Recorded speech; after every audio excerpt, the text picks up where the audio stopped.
We will be removing the plastic. Basta lang, chine-check na lang namin kung ano yung itsura. And then, nag-decide na lang kami na gawin to ngayon. To do it slowly kasi baka merong mga roots dyan sa baba na dumidikit sa plastic mismo. So, ayan dito. Ito yung view niya sa baba. Oh, I just hope na okay lang. Oh, ayan. Meron siyang mga ganyan, guys. Baka pa white na yan, pero hindi pa totally nag-transform into white talaga.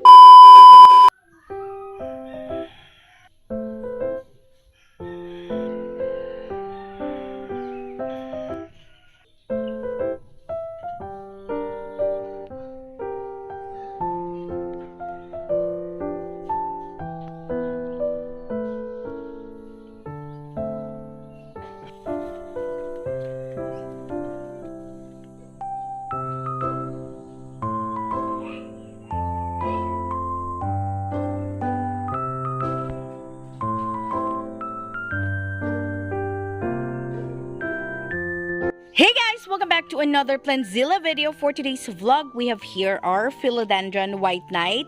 So, we have made a video about this, guys. Naka-air layering po siya, and today is the day we will be checking if it is due for propagation. So, machi-check natin if successful ba yung ginawa natin. And if you are interested, just keep watching. But before that, please don't forget to subscribe, tap the notification bell so you'll be notified pag may bago kaming video. And if you are ready, let's begin!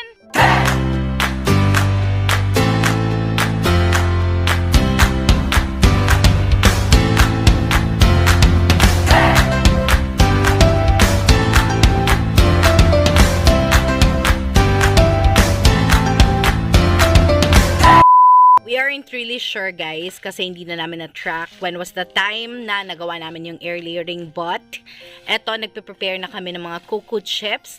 Meron din po siyang pounded eggshells, tapos humus, and then konting-konti lang na acacia leaves for our potting media, just in case pwede na namin siyang makat today. So, let's check it out. We're not sure sa panahon ngayon kung uulan na naman ba later, but just in case, so we started vlogging earlier than usual para hindi na kami abutan ng ulan. Just a quick story, guys. Meron sanang dahon dito, alam nyo ba? Yung dahon dito, meron pang konting mga white sa gilid, parang nasa margins niya, konti lang naman. But, nung malakas yung hangin, nako, may bumagsak na matabang sanga ng mangga sa kanya, so nabali siya.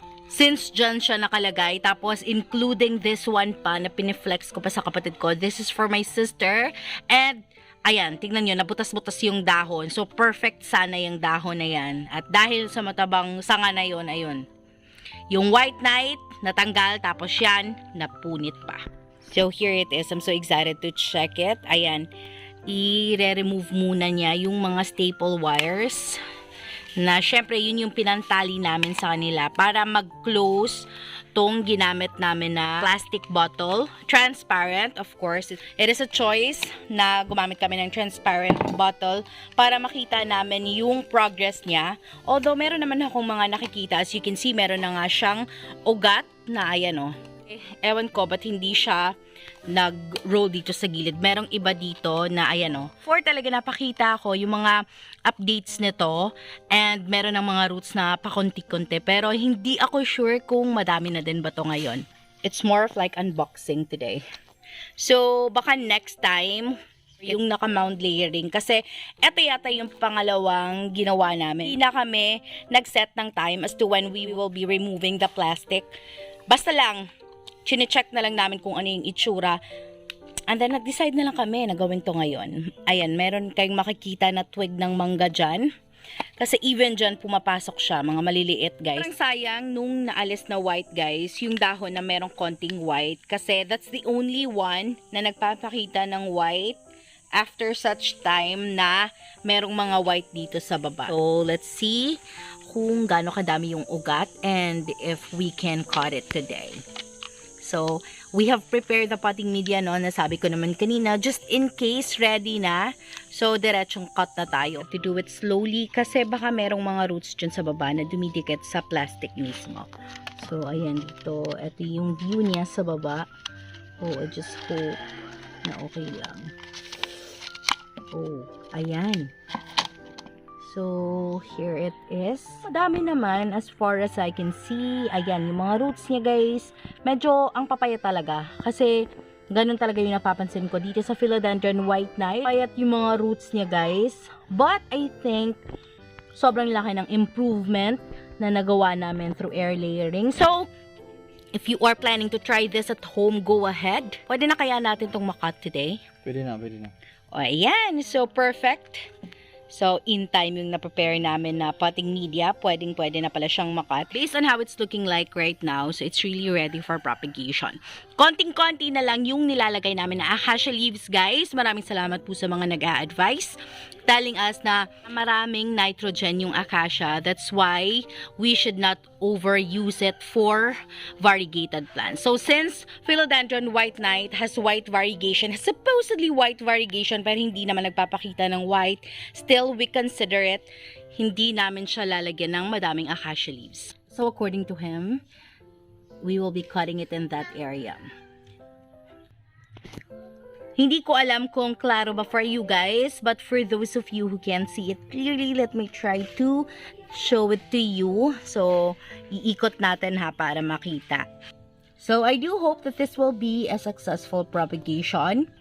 And I've got high hopes that it will recover as fast as it can. Hindi namin siya nilagyan ng coconut fiber dito sa bottom niya kasi hindi naman kami sure if we are about to propagate it today. So, chine-check lang namin. Pero ngayon, since magpa-propagate tayo, ayan, we will be using this type of pot. Just make sure guys, the more holes, the better. Kasi makakalabas agad yung mga water. So, we are safe when it comes to root rotting. And one factor as well is that we aren't using soil anymore. So, medyo okay tayo and nasa safer side tayo. Kasi palagi pong umuulan ngayong mga panahong ito. And there are a lot of plants in our garden that are really affected, guys. Lalo na yung mga dahon na papa-open pa lang. So, example, our tricolor. They aren't like this before. Pero ngayong mga tag-ulan guys, so yung mga about to open na leaves nila, usually pare-pareho ng problema. Yung mga ganyan oh. Just like this one. Most of the plants that were affected, itong mga tricolor and newly opened ones, yung mga dahon ng tricolor guys. But for the other plants, they are doing fine naman. So, just a little remembrance. So, this is how long it is before we propagated it. So, ayan. It's a very long Philodendron White Knight. Kasi natakot talaga kami na putulin siya before, guys. Kasi kakaiba yung stem niya, unlike other philodendrons. I do not know if it's because it is tissue cultured. But, yes, you are naman aware na tissue cultured yung mga galing Thailand. Most of them, really, most of them. I don't know if that's the reason why ganyan yung stem niya or ganito talaga yung stem ng Philodendron White Knight. Alright. He's trying to untangle it. Kasi syempre humahawak po talaga sa mga fiber yung roots guys. Nagdadala ng fiber, hindi na namin inalis. So, bahala na siyang kumapit dyan. We'll be planting it the way it is para hindi naman siya manibago once na transfer na namin siya sa sarili niyang pot. Itong stem niya guys, medyo juicy talaga. That's why papahiran muna namin siya ng cotton.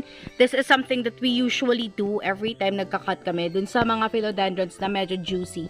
Not all philodendrons are like this guys whenever you propagate them. So, merong iba talaga na grabe yung pagka-juicy nila. So, the roots that we have for this one, sobrang enough na para sa kanya. I will be showing you some more. Meron pa pala dito. So, we can cut it by nodes, guys. So, we will be doing the nodal propagation for this since madami pa din namang roots tong naiwan dito. So, magkakaroon tayo ng dalawang cut for our Philodendron White Knight for today. Sobrang unexpected na to kasi as you can see, isang pot lang yung pinrepare namin. Still using cinnamon powder, pero merong iba na gumagamit ng diethane, guys. Depende sa kung anong fungicide yung gusto nyong gamitin whenever you cut your plants. Pero kami, ganito lang. Stay put lang kasi it's working for us naman. So, since nakasanayan na namin gawin, now he is wrapping it with Meliona fiber.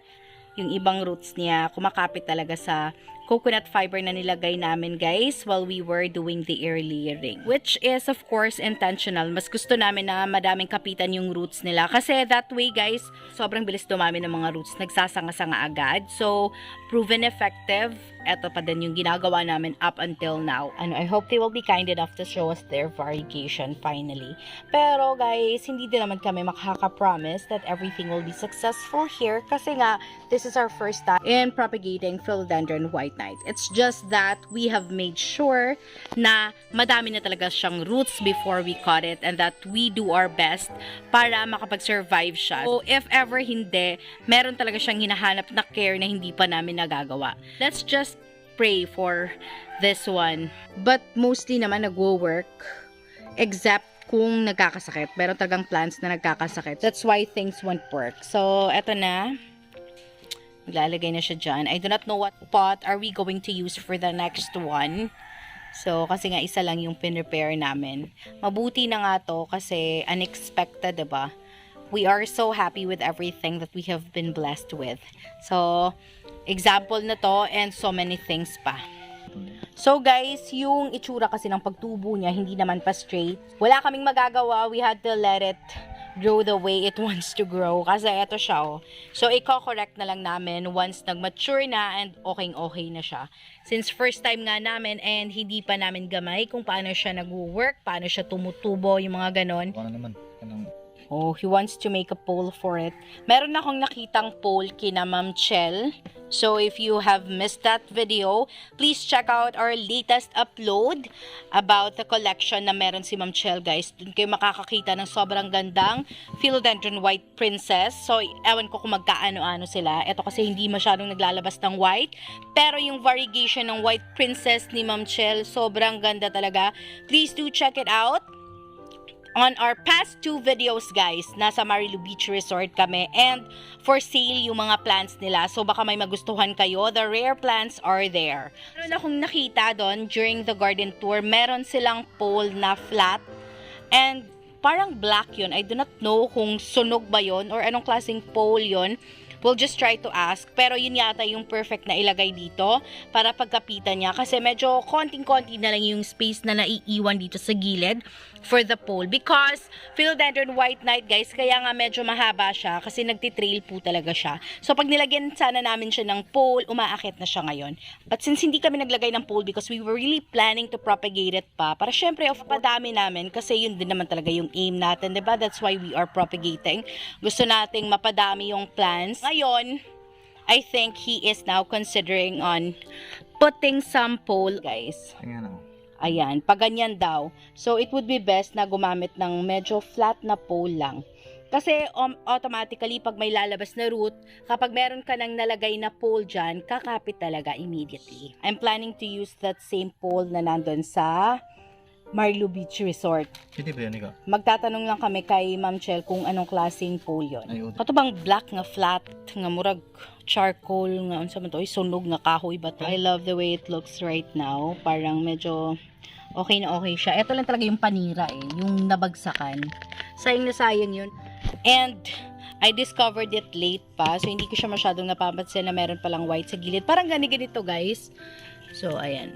Ay, hindi makikita. Meron pala siyang mga ganyan, mga, hindi ko alam, hindi din naman siya white. Parang pale green. Meron siyang mga ganyan, guys. Baka pa white na yan, pero hindi pa totally nag-transform into white talaga. Parang ganito yung naputol, guys, na dahon. Parang merong white dito sa gilid. But that one is much bigger. Luckily, we found a small pot for the next cut. So, here it is. Sayang din naman kasi pag hindi namin siya kinat, guys. Kasi madami siyang mga roots na include siya during the air layering process. So, parang natabunan siya. Medyo malaki yung na-cover nung na-air layering namin. Kaya ngayon, medyo madami yung tinubuan ng mga roots, guys. Still as juicy as the first one. So, for our next cut, meron siyang 4 na roots, guys. So, we will be putting cinnamon powder at the top and at the bottom. Kasi parang dalawa yung cut niya. Sana hindi siya masaktan ng sobra dito. I'm not sure if all philodendrons are the same, but then nangyari na din sa amin to. Yung Philodendron mexicanum, I'll just show it to you.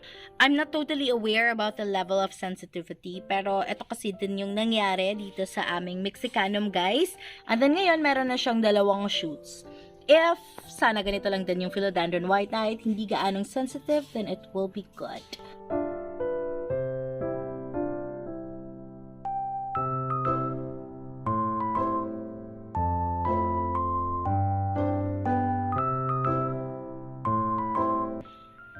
Hindi pa nalalagyan ng cinnamon powder yung top niya. Pero guys, nalagyan na yan ng Millona fiber dun sa pinaka-bottom kasi na-arrange na yung roots niya.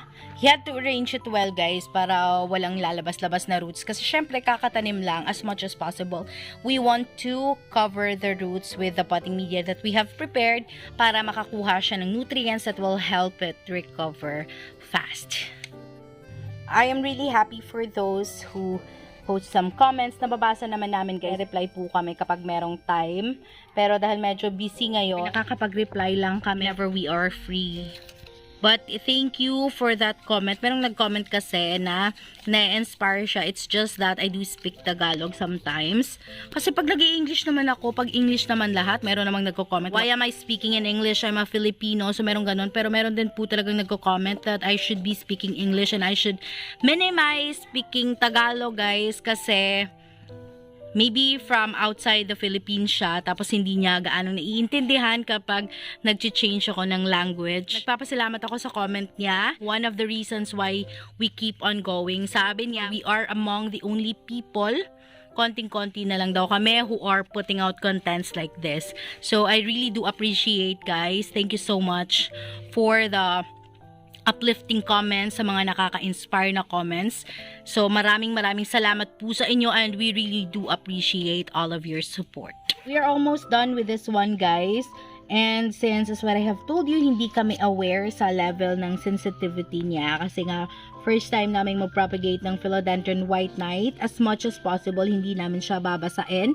And if ever we will water it, we should not hit the stem, guys. Dito lang sa pinaka-gilid-gilid. So, as careful as possible.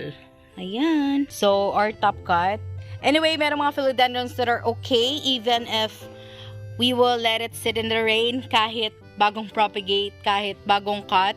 But for this one, we will make an exemption kasi nga hindi kami aware kung gaano siya ka-sensitive. So, we'll try to find a place na hindi siya mababasa. So yun guys, out of that one pot of Mother Philodendron White Knight, we are now having 2 extra pots after that propagation. So thank you so much for making it till the end of this video. It has been Maria, the voice of PLANTZILLA BHL. If you haven't subscribed, please click the subscribe button. Pakitap nyo na din po yung bell icon para ma-notify kayo pag may bago kaming video. We will not be doing a montage for this kasi ayaw nga namin siyang basain for safety reasons. Thank you so much for watching. Bye!